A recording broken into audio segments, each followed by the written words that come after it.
Well, it's a pleasure to welcome two of my favorite Spartans to the MSU Today microphones, and both are 2024 Outstanding Alumni honorees in the College of Communication Arts and Sciences, which we're sitting in now here at MSU. Ashton Henderson is the Deputy Athletic Director for Championship Resources and Culture for Spartan Athletics. Ashton, welcome back. Hey, it's always good to be in your presence, Russ. And Jack Ebling, for my money, the best Spartan sports beat writer of all time. You hear him on The Drive with Jack and see him on Press Pass. Jack, great to finally have you on. I can't believe it took this long. Hey, Russ, anytime I'm in a club with Ashton Henderson, it's a good place. Good, no doubt. So let me start by asking you both just how does it feel to be honored by your, alum, your alma mater, and this award? Jack, you first.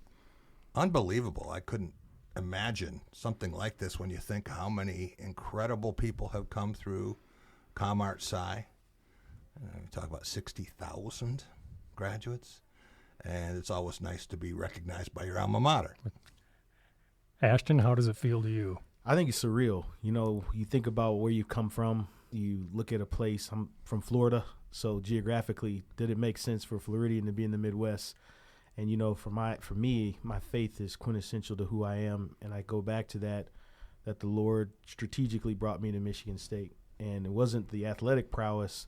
It was the academic prowess that really shined in the end, and the relationships and the people in this college who have poured into me immensely, and why this honor just means so much to me for that reasons and so many more. Who recruited you besides the Lord from Michigan State, who was responsible for getting Ashton here? I was very fortunate to be recruited by the Lucius Selman. He was a phenomenal coach for us in the Spartans in the John L. era. And that ended up getting Doug Nessmeyer, which when you see his son playing in college football now, you're like, man, things are getting a little bit seasoned for me. So I'm just grateful that those gentlemen invested in me to get me here. And obviously playing for Coach D the rest of the way was the best 3 years of my life and experience. And just grateful for his leadership and mentorship still to this day. And what about MSU attracted you, and sort of talk about the impact it's made on you? MSU is just anything that I've ever been able to accomplish in life. It all obviously started here in the College of Com Arts and Science, but those relationships led out to building some lifelong brotherhoods with young men that I look up to, who are amazing fathers, who are amazing leaders, who their countenance and who they are as people just shine brightly. And so for me, Michigan State has always been a shining star. When I came on this campus, I knew it was special. I remember telling my parents and seeing their faces when I said, I know where I want to go to college. And they were all leaned in and excited. And I told them Michigan State, and they were like, what?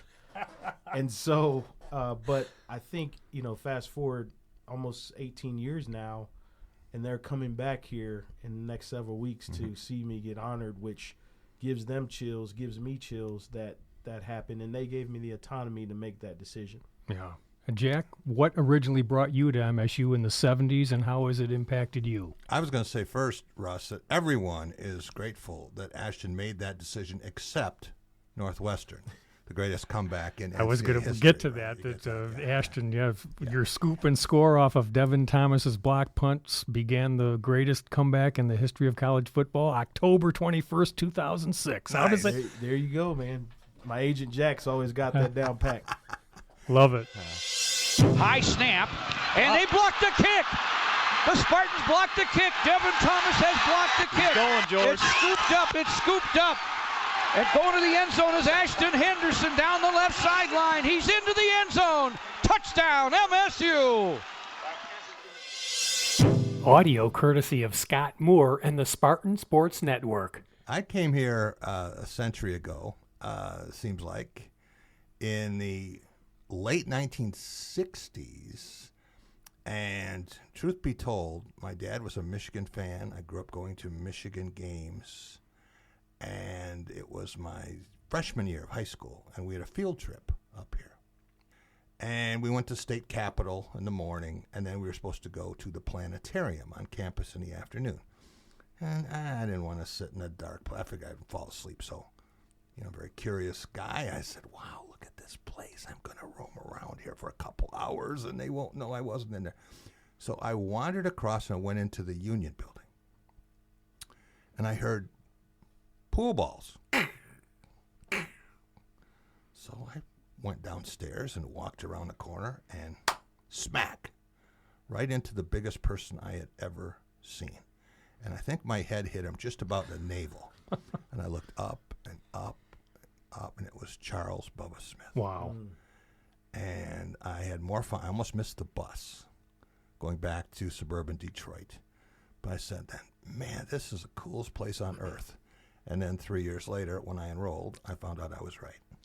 And you were in maybe the world's best J school, too. I'm sure that helped you hone your craft. And I didn't even understand all that at the time. My goal was to be on television, radio, be a broadcaster. And then I decided after I got my degree that I didn't really want to do that. So I decided I was going to be a Big Ten football coach. And I was very close to being a grad assistant at Michigan State when Denny Stoltz was dismissed. And I had gone back to school to get a communication education degree.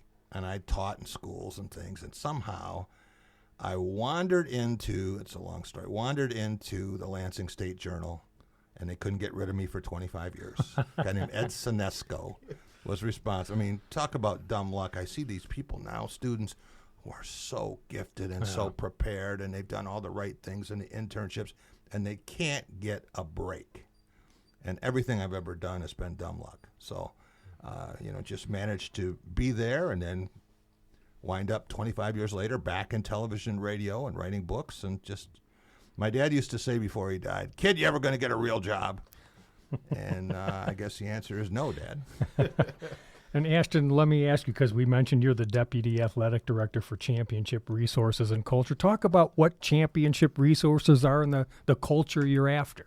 Yeah, absolutely. I'm grateful. Alan Haller had an amazing vision when I was, going through this process as it relates to coming back to my alma mater.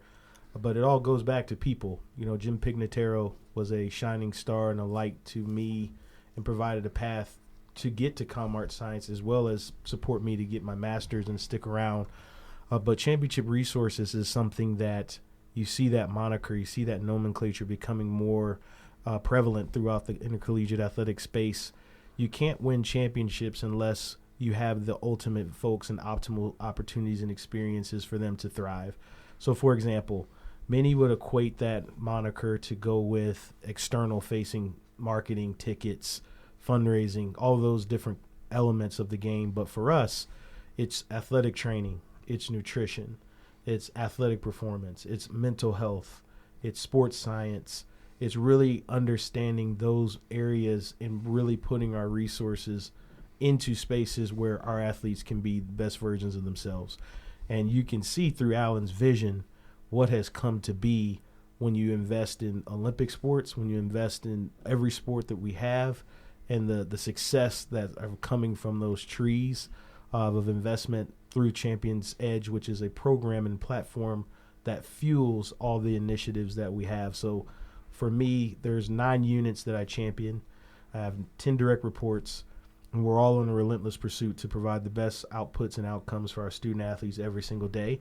And to see it all come to fruition, this is a special year for Michigan State athletics. And the best part is the best is yet to come. And what about part of your kingdom, I think, is the name, image, and likeness? I still think it's worth explaining what that is to people. Yeah. And maybe you want to talk about the new Spartan Nation NIL. Yeah, name, image, likeness is getting ready to turn 4 years old, but it feels like Methuselah to many of us in quite some times. If you're not familiar with that reference, that is the oldest person to walk the earth from the scripture, as they would say. But I think, it's a different day and age, and name, image, likeness has really morphed into more so how do you gain competitive advantage in the landscape. And one thing we do know is that NIL is not moving or changing. It's not going anywhere. So how can we as a department continue to be innovative and embrace this and really continue to put our best foot forward? We have an amazing team.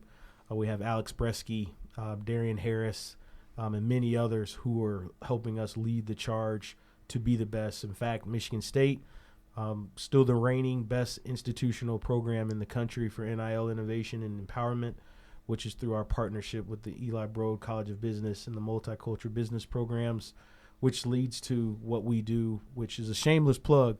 April 11th, we have our inaugural business summit where you get to learn and see how our student athletes have partnered with local businesses here in East Lansing in the greater mid-Michigan area. And Alex Bresky's leading that for us. And Darian has been leading what's called an elite student athlete educational program. So it's going to be hard to dethrone us. We continue to do more, stretch ourselves, which leads us to the evolution of where we are now with Spartan Nation NIL. Look at it as a vitamin, a supplement, an addition. We're going to continue to provide elite education and opportunity and innovation. What Spartan Nation NIL does is provide the opportunities for us to stay competitive in the landscape, which is ever changing every day, to provide experiential opportunities for fans and stakeholders and various other folks to help us continue to move the needle in NIL, which is necessary. Every amount matters, no matter how big or small, in this landscape. And really grateful for Greg and Don Williams and many other Spartans who are fighting the good fight to help us separate ourselves from all of the pack as we head into this next chapter of collegiate athletics. And I should say SpartyNIL.com is the place to Absolutely. check out more on Spartan Nation NIL. And Jack, to completely change the subject, something I wanted to ask you for a while, and I know we could have a conference on this, but how has the world of journalism changed in your time? It's kind of, where's it going? What's the state of it? What's concerned you? What are you hopeful about? When you think about journalism and Michigan State, so many incredible graduates, and I was not one of them. I'd written a couple of stories for the State News, a couple, to fulfill a class requirement. But I was involved in all different parts of Com Art Sci. I was an actor. I was on a theater scholarship. I was involved in 14 musical comedies and things. Met my wife over at McDonald Hall. I was Snoopy in You're a Good Man, Charlie Brown. And, dancing on the doghouse, all that kind of stuff. But journalism is endangered. Hate to say that, but you see what's happening to daily newspapers. You see the disinformation that's around us all the time. And now with AI, it's becoming more difficult for people to determine the truth. It's April Fool's Day, and I had people calling me. You hear about Aiden Giles? He's leaving, and Jaden Akins is leaving. None of this was happening. And they were having fun with the joke, but sometimes it isn't a joke. And when it involves the future of our country, it's sad. It's also sad that journalists are underfunded and endangered and in many cases threatened by the powers that be. So if you were the czar of journalism, what do you recommend? Out of my pay grade, but I would say, first of all, maybe public funding. I know people don't like to hear that because it usually equates to tax dollars, but I think it's that important. Yeah. Public radio has an interesting model. I think that for a long time that wasn't relevant to conventional journalism, but now it's becoming more and more in need. And I wish there was a way where there was a truth meter and people could see that and they would know who to believe. We all have sources that we trust and some that we don't.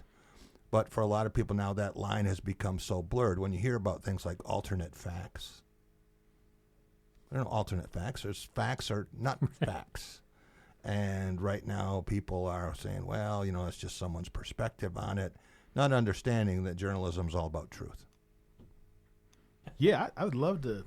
This is Jack does, and I have to say this, I've always admired his work. Me too. And who he is as an individual more so than anything. And to be even honored with him is, I get chills more about that than anything else because he's been such a positive influence, peer influence on me as a student athlete, even through adulthood. So I had to say that because you have been a driving force for so much good. And I just appreciate who you are and who you continue to be to me and many others. So now I can get to my question. So Jack, with all of kind of where, your knowledge and how you've kept a good hold on all the things happening in collegiate athletics, what's your philosophy on where we're heading. What do you think, if you were the czar of, our jobs in collegiate athletic space, what do you see and how can we benefit from things you're observing? Great question. I think in almost any realm, when you have a problem that isn't addressed, it leads to an overreaction. And you can see that in society, you can see it in government, and I think in collegiate athletics there were so many things that weren't taken care of for a long time. Students weren't compensated. Students were restricted too much in what they could do. Now, name, image, and likeness is a breath of fresh air if it is name, image, and likeness. But I'm afraid in many cases it's just become an outright bidding war. And the rich become richer, which is a problem I think you have when we talk about the plutocracy in this country. That's something that is also in play for a lot of schools. And I think in terms of movement, athletes should be allowed to transfer. Coaches change. Athletes should be allowed to make a move. Maybe the coach who recruited you is gone. Someone else comes in. They didn't want you. Different system. All the things. Why should you be held there for the rest of your career? But when I see athletes moving 3 times, chasing the bag, or athletes who show up on a campus, get their money, get their car, whatever it is, and Ohio State is a quarter system school, like Michigan State used to be. And quarterback came in there, got his money, played in a game, never went to class because classes hadn't started yet, and winds up in Austin, Texas. So I think we've gone a little too far, and if you look at the pro model, everyone says, well, want to be like the pros, want to be like the pros. Well, do they really want to be like the pros? Because the pros have a contract. And I don't think we're ever going to get a situation in college athletics where there's a draft of high school players. That's not coming. But if someone is drafted, they have a 3-year commitment, and then there's an option year on top of it. So you can't midway through your rookie year say, I don't like my position coach, or, I wish I had been drafted in New York instead of Green Bay. And so that's kind of the way it works if you want to play the game. And I think we're going to have unionization at some point, maybe not the too distant future. I think we're going to have contracts of some sort, and maybe a little sanity. That would be a good thing. I guess, are you hopeful and optimistic about the future of intercollegiate athletics? I am with people like this guy. No doubt. Yeah. And you Darian can feel Harris. the charisma coming off of him there. Absolutely. I can see why Alan Haller had the vision he did. Good point. Yeah. What's the biggest challenge you face? What makes you wake up in a cold sweat? I think in this day and age, from an athletic director standpoint, folks who are here to help manage the day-to-day in my role as a deputy, the challenges we face currently is we are of a posture where you've always been taught to be proactive, think ahead, think, more so with a lot of agility and creativity. And right now we're in a status where there's a lot of unknowns. And you don't want to get too far ahead of yourself and put things in motion in place where you don't know what the outcomes are going to be. And so it's a catch-22. It's a conundrum of all types. So I think the greatest challenges is what's to come and how do we prepare for that, and continuing to be on the forefront, which I'm very, very grateful that Michigan State will always have a seat at the table and be a decision maker wherever this landscape is taking us. And it's already a line of demarcation has been drawn when you see the Big Ten and the SEC with the college football playoff. That's public knowledge, and you see how the distribution of revenue is going to be disseminated, where the Big Ten is king and queen. So I think, just being prepared, continuing to provide elite spaces to our student athletes. Equity is always a huge draw and challenge. I come of the background of trying to be inclusive to all student athletes and ensuring their experience is just as good. Rowing's experience is just as equally as good as football and other things of that nature, and how we treat them, how we service them, how we support them. So I think those are the challenges and a lot of tough decisions that are coming, which we're normally in place and understand those, but there's a lot of hearsay and things out in the media about those who aren't in the arena and what needs to be done. And I think once those things level out, that's what brought me back from professional sports, because I believe in the college model, and I believe it will level set, and we will get back to the challenges that we've overcome, which, don't forget, these are just mere reflections of history. SMU and the death penalty, all the various things that you see through the modern era of college athletics and we've dealt with a lot, and we will overcome this, just as we have with cost of attendance barriers or the Alston payments, and everyone was scrambling. How are we going to do this? What are we going to do? It just takes a little innovation and complex thinking and bringing folks together to get to a common good, which we will continue to do. Russ, Woody Hayes, very polarizing figure, Yes. University southeast of here, wrote a terrific book. I don't know how much of it he wrote, but some, called You Win With People. And the idea is it's not your accomplishments, it's the people who are doing the accomplishments. Michigan State has, I believe, 6 championships already this school year, but it's not about that. The important thing is the development of people who are going to serve this university for 50, 60 years after they leave. And I think that's one of the things I feel best about with Michigan State. No better example than Ashton sitting here with us right now. So. Perfect. And I think that's also true for the College of Communication. Yeah. That's right. Yes. That's right. Yeah, I'll just say I want to just go on record and just thank everyone who's helped me through the Com Arts and Science journey. There are too many. You can't get to naming names. You get yourself in trouble. Yeah. But they all know who they are, and I've done some introspective work through my speech here to help and name them all personally for their inspiration, their dedication, and commitment to this amazing college. And I'm just so grateful and just blessed to have this experience, and that my parents and those alike and my future wife and all these folks will be there that have been supporters of me and see that happen. So thank you for all you do for MSU Athletics, for all you've done for me, and what I will do and be an advocate for this amazing and the best college at MSU for in perpetuity, and anything I can do for any student, anybody, I will run through walls to help this institution and this college. So that's a commitment I'm here to make. I think about being here for 6 years, and I might have the undergraduate record for credits, 300 credits here, before they finally kicked me out. But Michigan State has run through my veins since 1969. And That meeting with Bubba.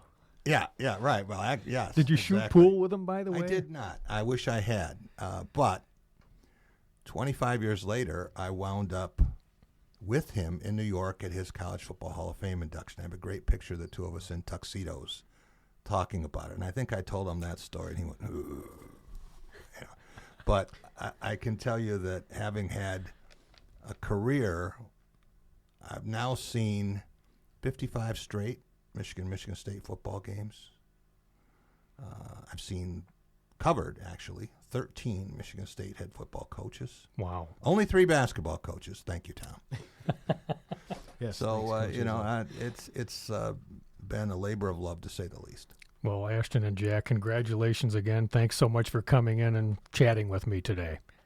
Thanks for having us, Russ. Thank you. That's Ashton Henderson. He's the Deputy Athletic Director for Championship Resources and Culture at Michigan State University. Got his BA in Advertising in 2010 and his MA in Public Relations in 2012. And Jack Ebling got his BA in TV and Radio in 1973 and his BA in Communications in 1975. Both are 2024 Outstanding Alumni Award honorees in the College of Communication Arts and Sciences here at MSU. And again, guys, great talking with you. Congratulations. I'm Russ White. This is MSU Today.